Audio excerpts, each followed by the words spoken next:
சரிம்மா சரி. பசிக்குதா? அப்படியே உங்க அப்பா பருப்பு மளிகை சாமான் அரிசி எல்லாத்தையும் வகை வகையா வாங்கிட்டு இருக்கான். நான் அப்படியே வகை வகையா சமைச்சிட்டு இருக்கேன். வாங்க கொட்டிக்கோங்க. ஆமாம்மா சிக்கன் எடுத்துக்காரு. ஆமா சாப்பாட்டுக்கே வழியில சிக்கன் மட்டன் இருக்கு. ஆமாம்மா வேற டீச்சர் இருக்காங்கம்மா. ஆமா டீச்சர் நாளைக்கு ஒரு மரம் படம் வருதுன்னா அது சூப்பரா இருந்துச்சு. அதனால நீ நல்லா ஆபீஸ்ல டிராயிங் கிளாஸ்ல எங்க அம்மாவை சேர்த்து விட்டுன்னு சொன்னாங்க. ஆமா எங்க கஞ்சி தண்ணிக்கே வழியில டிராயிங் கிளாஸ் ஓட்டனத்துல கஞ்சி தண்ணிக்கே வழியில ஒரு வெங்காயம் தக்காளி கூட வாங்க வழியில டிராயிங் கிளாஸ் ஆர்டிஸ்ட் ஆர்டிஸ்ட். அண்ணா நல்ல படம் வரையறம்மா. எனக்கும் எங்க ஸ்கூல்ல எல்லாருமே டூர் போறாங்கம்மா. எனக்கு ஒரு 500 ரூபாய் பாட்டு வாங்கி கூட. நான் என்ன சொல்றேன் என்ன பேசிட்டு இருக்கேன்? 500 ரூபாவா? 50 ரூபாய்க்கு வழியில 500 ரூபாய் இல்ல டூர் சுத்தி சுத்தி பார்க்கணுமா? இருக்கிற வேலையை பாடி போடி. அம்மாட்ட கேட்போமா? அப்பா வந்து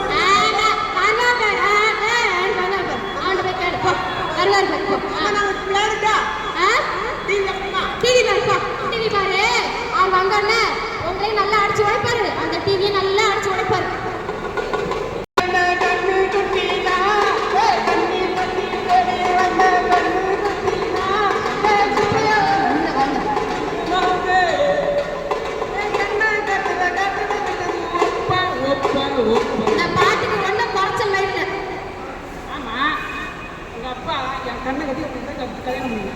கையில தொடப்பக்கிட்ட இருக்கு தெரியுமா?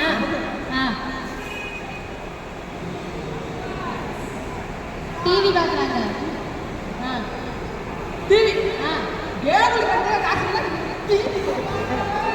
சொன்ன மாதிரி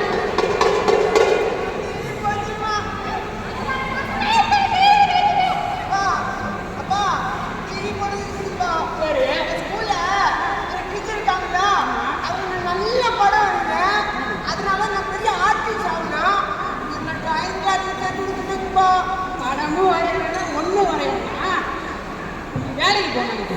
உங்க அம்மா என்ன அந்த 500 ரூபா தான் ஹோட்டல் வாங்குவேன்.